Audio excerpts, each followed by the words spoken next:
2011 Empowering Bill, third reading. The Honourable Nathan Guy. Mr Speaker, I move that the Rugby World Cup 2011 Empowering Bill be now read a third time. When New Zealand hosts the Rugby World Cup next year, it will be the largest event we have ever experienced in this country. Matches and teams are spread from one end of the country to the other, with an influx of 85,000 visitors expected and 2,000 international media. For 45 days, the global spotlight will shine on New Zealand. It is vital for our reputation, our economy, our pride and ourselves that our country delivers a truly excellent tournament. As a result, the Rugby World Cup 2011 Empowering Bill is needed to guarantee the country's preparedness for this enormous responsibility. The government has invested in various stadium developments and infrastructure and business leveraging and sector showcasing programs. We are wholeheartedly committed to making sure we are ready. This piece of legislation is vital. It's a vital tool to aid the country in hosting our biggest event ever. There will be no room for any second chances, Mr Speaker. We simply have to get this right.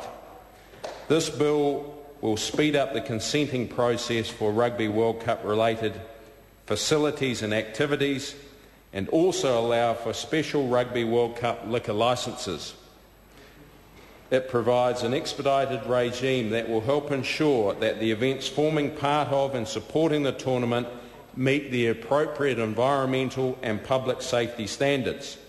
This will help ensure that New Zealand can meet the hospitality and hosting requirements of the tournament, and we are well placed to leverage maximum advantage from the opportunities that hosting this event will provide overall. The bill establishes a Rugby World Cup authority to consider and determine applications for temporary approvals for Rugby World Cup related activities and facilities, as well as temporary declarations of permitted activities. The authority is appointed by the Minister for the Rugby World Cup and must include members with experience and expertise in the matters likely to come before it. It will receive administrative support and advice from local councils, so does not require the establishment of any significant new bureaucracy. There is also provision in the bill to enable the Minister for the Rugby World Cup, after receiving advice from the authority and consulting with relevant ministers, to grant approvals in circumstances of unforeseen urgency. The bill also enables declarations of permitted activities to be made urgently by order of Council. These provisions are a vital safeguard for the successful operation of the tournament, and it is entirely appropriate, given the importance of the Rugby World Cup, that the final decisions are taken by ministers rather than an unelected body, no matter how imminent. Finally, the bill establishes a Rugby World Cup liquor licensing regime, which will help the hospitality industry meet the extraordinary requirements of the Rugby World Cup, while ensuring that licensed premises operate in a sensible and safe manner. Premises licensed under the bill will need to adhere to stricter standards than under the Sale of Liquor Act, and both the police and the authority have the power to take swift and effective action against those premises that do not meet those high standards. During the parliamentary stage of this bill, a number of other matters were clarified, including the duties and powers of the authority itself and the supporting role of local councils, changes to definition to clarify the sort of activities and facilities that can be approved under the bill, one of the effects of which is to ensure that the Rugby World Cup liquor licences can be granted for live public screenings of games. Holders of current on licences will be able to have their licensing hours extended to coincide with the live TV screenings of Rugby World Cup matches, and allowing cruise ships, the holders of club licences under the Sale of Liquor Act, and chartered clubs to apply for Rugby World Cup liquor licences.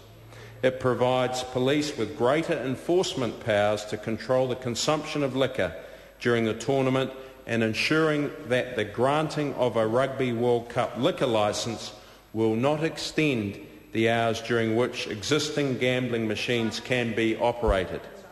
In addition, the Select Committee also recommended providing an exemption from the change of use provisions in the Building Act to enable modern apartment buildings to be used for temporary Rugby World Cup accommodation without seeking building consent. This was a sensible solution which balanced the accommodation requirements of the tournament with the need to ensure public safety. During the committee stage, a number of MPs commented on the powers that the bill gives to the Minister for the Rugby World Cup. Some of the speakers suggested that the Minister could override any decision of the authority. This is not correct. The Minister, following consultation with at least 2 other ministers, can only make a final decision on the most urgent applications, and then only in the period between the 1st of July 2011 and the end of the tournament.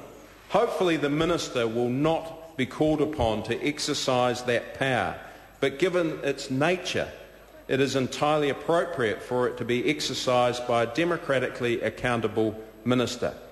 I thank the Select Committee, officials, the Parliamentary Council Office, submitters and all those people that have had a part in bringing the bill to this stage.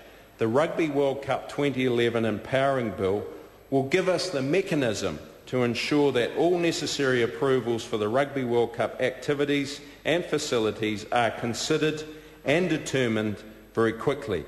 It will also deal with any unforeseen emergencies that may affect New Zealand's ability to host an excellent tournament next year. It is further evidence that the government continues to deliver on its commitment to maximising the benefits and opportunities that offers our country in staging the Rugby World Cup that we know it will present for our country. Mr Speaker, I am pleased to commend this bill to the House. Members, the question is that the motion be agreed to. I call the Honourable